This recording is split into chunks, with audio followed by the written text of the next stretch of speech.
Kumusta, magandang hapon sa inyong lahat mga ka-farmers, mga ka-viewers. So sa hapong ito ay mag-update lang po tayo sa ating kamatis kung saan ay 6 na beses po natin itong napipitasan. So napakadami pang bunga. So sa ating kamatis mga ka-farmers, share ko lang po sa inyo. Pinapatigil na po natin ang pagdiliginin ng fertilizer kasi napakamura ngayon. 15 na lang per kilo, no? So ganyan na lang mga ka-farmers ang tara sa ating mga kamatis, kaya pinapatigil na po natin ang pagdilig po ng fertilizer sa ating kamatis. So napakadami pang bunga dito mga ka-farmers, no? Kaya pa siguro sa isang puno yung tag 2 kilo o 3 ang iba. So yun po mga ka-farmers ang ating update sa ating kamatis na napipitasan na natin ng maraming beses. So ngayon kita natin mga ka-farmers, dehydrate na sila kasi napakainit. Tapos ngayon napaka-busy namin, nagsasaking po kami ng ipot ng manok para sa susunod nating tanim sa April mga ka-farmers, kasi magtatanim tayo ng talong at kamatis. So yung kamatis natin, tingnan nyo, ganyan pa din kadami ang bunga.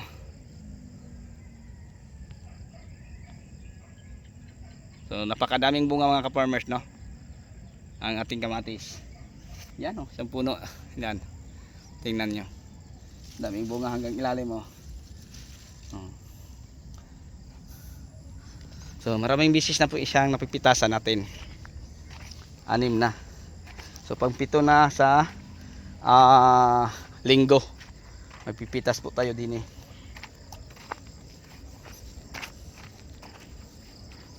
So ngayon mga ka-farmers, ang ating ampalaya din sa ilalim po ng ating kamatis ay matangkad na, no? Tapos din ang ating ampalaya ay na-installan na nila ng Atlas Flat Twine. So tatlo lang po sila din nag-install mga ka-farmers, no, ng Atlas Flat Twine. So madali lang mga ka-farmers ang mag-install ng Atlas Flat Twine. Alam niyo ba kung bakit mga ka-farmers? Kasi ang ating ampalaya ay nasa 3 dampal na, no, ang taas nila. So kaya pinapa-installan na po natin ng twine para gapangan nila mga ka-farmers. Tapos ang ating kamatis din na isang bisis na naliligan, maganda na rin mga ka-farmers at mataba na po din tingnan. Ayan, So dati mga ka-farmers, share ko lang po sa inyo, ito po dati ay taniman ng ampalaya at saka talong. So pinapahinga lang natin to, no, ng isang buwan at isang linggo. Tapos may ginagamit tayong mga produkto din pang disinfect, no, para yung mga lupa ay ma-neutralize. So ang ginagawa natin din pinapa-sprayhan natin ng ang damo. Di pagkatapos na-sprayan ang damo mga ka-farmers, nagamit din tayo ng mga husako. Nagamit din tayo ng Bioagronica Flash para pang disinfect sa ating mga tanim para hindi magka-bacteria, hindi magka-partial wilt, hindi magka-wilting, no? So yun po mga ka-farmers. So ito patuloy natin tong ginagawa ng experiment kasi taniman to dati ng ampalaya. So ang practice ko, pagkatapos ampalaya, kamatis or talong ba, no? So pagkatapos naman sa talong or kamatis, pwede na din sa ampalaya or pipino. So ganyan ang practice ko. Pero ito mga ka-farmers, pagkatapos sa ampalaya, tinaniman pa din ang ampalaya pero may ginagawa tayo, no? Nagamit tayo ng mga produktong pang disinfect. At ang ating kamatis, pagkatapos sa talong, hindi siya pwede taniman ng kamatis. Hindi siya pwede taniman ng mga bell pepper or sili kasi kapamilya po sila, mga sonalicious. So same lang po sila no, sa sakit mga ka-farmers.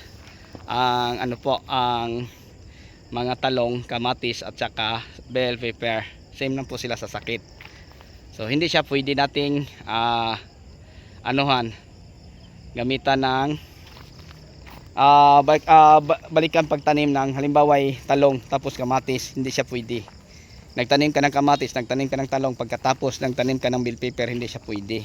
So kung ang tanim mo talong, kamatis or mga bell or sili, ang magandang ipalit dyan pipino or ampalaya. So yun po, no, mga ka-farmers, mga ka-viewers, ang mai-share ko po sa inyo patungkol dyan. So bago natin to natataniman uli, ang tinaniman ng ampalaya, pagkatapos ampalaya na naman ay may ginagawa tayong pag-disinfect o pag-neutralize sa mga lupang tinataniman natin uli ng ampalaya. Ayan, ampalaya, kamatis. So, sa nakaraan mga ka-farmer, share ko lang, ampalaya, talong. Ang talong, late lang po siya ng ano po, mga 3 linggo bago natin naitanim. So, mataas ng ampalaya, tapos ang talong katatanim lang. So, na malilom siya. Nakabunga naman siya, pero hindi naman po tayo lugi kasi nakaka-harvest naman, pero hindi siya hindi maraming na-harvest mga ka-farmer kasi nalilom po.